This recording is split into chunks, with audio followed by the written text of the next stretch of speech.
بسم اللہ الرحمن الرحیم۔ بنام خداوند جان و خرد، بنام خداوند جان و خرد، کزن برتر اندیشی بر نگذرد. خداوند نام و خداوند جائی، خداوند روزی دے رہنمائی. معزز سامعین و ناظرین، السلام علیکم ورحمۃ اللہ وبرکاتہ. منتخب فارسی کلام کے ساتھ ایک مرتبہ پھر آپ کی خدمت میں حاضر ہیں. آج کا منتخب فارسی کلام دیوان حافظ سے ہے. دیوان حافظ وہ فارسی مجموعہ اشعار ہے کہ جسے لسان الغیب یعنی حافظ شرازی نے تخلیق کیا ہے. حافظ شرازی وہ عظیم صوفی شاعر ہے کہ جو اپنی قادر الکلامی، سحر آفرینی اور بے تکلفی و بے باکی کی بنا پر جانا جاتا ہے. کلام کا آغاز کرتے ہیں.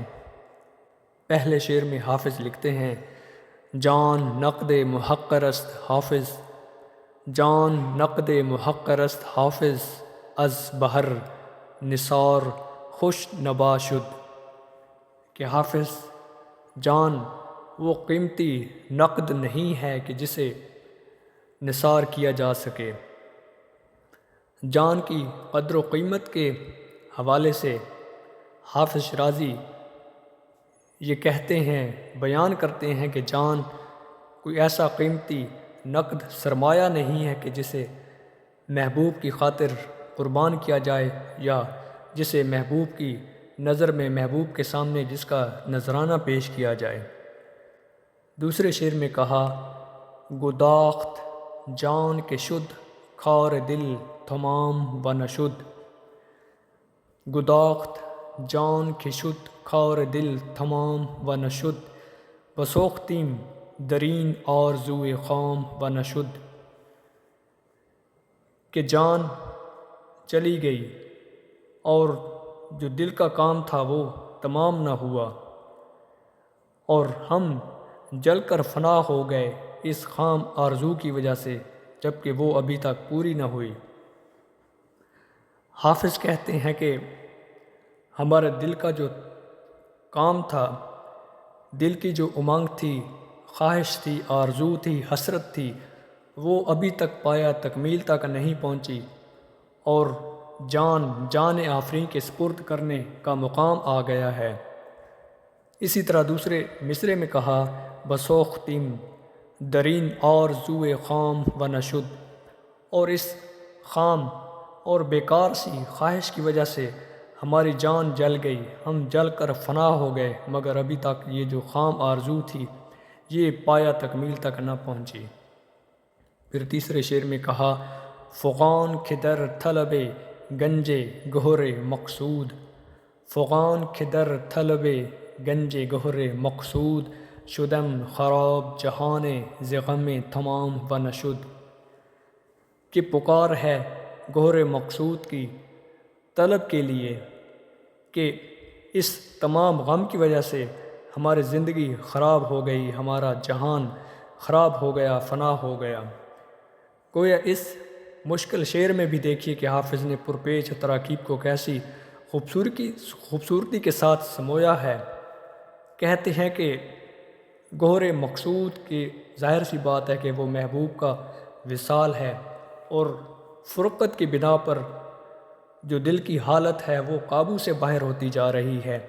تو گویا محبوب کے وصل کی جو طلب ہے اس کو وہ گنج گہر مقصود سے تعبیر کر رہے ہیں کہ جو گہر مقصود کا خزانہ ہے اس کی طلب میں وہ پکار رہے ہیں، وہ التجا کر رہے ہیں کہ یہ وہ غم ہے جسے وہ غم تمام کہتے ہیں، اور اسی غم تمام کی وجہ سے ان کا جو جہان ہے وہ خراب ہو گیا ہے، فنا ہو گیا ہے. لیکن ابھی تک جو گہر مقصود کی طلب ہے وہ پایا تکمیل تک نہیں پہنچی، ابھی تک یہ پوری نہیں ہوئی. پھر حافظ کا چوتھا شعر ملاحظہ ہو، یہ ایک مشہور شعر ہے جس میں حافظ نے اپنی سحر آفرینی کا کیا خوب جادو جگایا ہے. لکھتے ہیں: بسوخت حافظ و در شرط عشق و جاں بازی. وسوخت حافظ و در شرط عشق و جاں بازی ہنوز برسر عہد و وفائے خویشتن است، کہ حافظ جل کر فنا ہو چکا ہے مگر عشق و جاں بازی کی شرط پر ابھی تک قائم ہے۔ کہ دیکھیے کہ حافظ نے جو محبوب کے ساتھ وفا کا عہد کیا تھا اور عشق و جاں بازی کی شرط کو پورا کرنے کے لیے اس نے جو محبوب کے ساتھ وعدہ کیا تھا، اس کے باوجود کہ حافظ کی جان فنا کے مقام تک پہنچ چکی ہے مگر ابھی تک حافظ اپنے محبوب سے کیے گئے اس وعدے سے پیچھے نہیں ہٹا۔ ہنوز برسر عہد وفائے خویشتن است، کہ ابھی تک وہ اپنے اس عشق و جاں بازی کے وعدے پر اور اس عہد و وفا کا اس نے جو اقرار کیا تھا وہ ابھی تک اس پر قائم ہے۔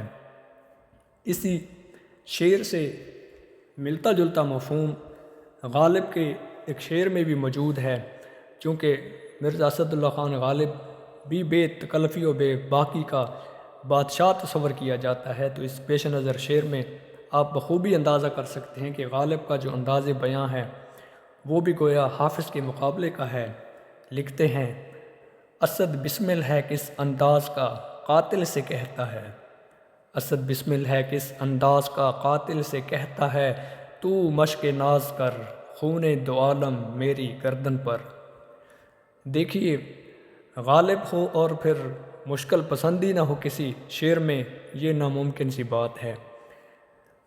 پیش نظر شعر میں دیکھیے کہ غالب کا جو جادو ہے الفاظ کو کیسی خوبصورت لڑی میں پرویا ہے، اور بظاہر یہ معلوم ہوتا ہے کہ یہ ادبی فن پارہ ہے، اور اس میں غالب نے یہ منظر پیش کیا ہے کہ اپنے بارے میں کہتے ہیں کہ اسد بسمل ہے کس انداز کا قاتل سے کہتا ہے۔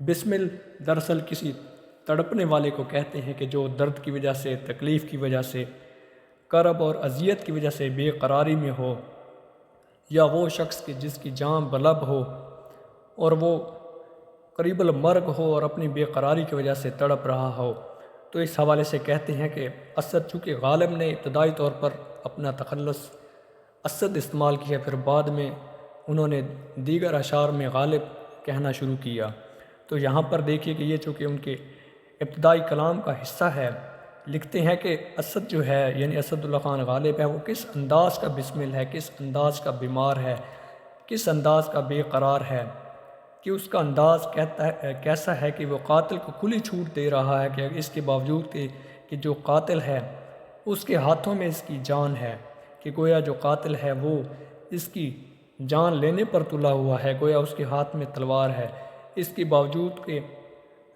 اسد کو یعنی غالب کو معلوم ہے کہ جو قاتل ہے وہ ہر صورت اس کی جان کے در پہ ہے، اور اب کسی صورت بھی اس سے فرار کی کوئی راہ نظر نہیں آتی، مگر پھر بھی وہ کیا کہتا ہے کہ تو مشق ناز کر خون دو عالم میری گردن پر، کہ گویا وہ محبوب سے کہتے ہیں کہ تم جو میرے قتل کا ارادہ رکھتے ہو، تم مجھے جتنی دفعہ مرضی اذیت پہنچاؤ، مجھ پر جتنے مرضی تلوار کے گویا وار کرو، تو میں تمہیں روکوں گا نہیں، بلکہ تمہیں میری طرف سے کھلی چھوٹ ہے، اور اگر تمہیں یہ پریشانی ہے کہ میری وجہ سے اس جہاں یا دوسرے جہان کا خون کا جو تمہیں بدلہ چکانا پڑے گا، تو میں تمہیں اس حوالے سے کھلی چھوٹ دیتا ہوں، اور میں تجھے گویا دونوں جہانوں میں اس حوالے سے بری کرتا ہوں۔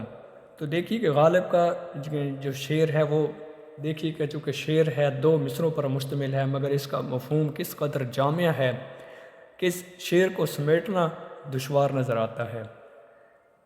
امید ہے کہ پیش کردہ ان پرپیچ اشعار کی شرح کے حوالے سے میری جو ادنا سی کاوش ہے یہ آپ کو پسند آئی ہوگی۔ پھر بھی کسی طرح کی کوئی کمی بیشی ہو تو ہمیشہ کی طرح آپ کی رہنمائی کے منتظر رہیں گے۔ شکریہ۔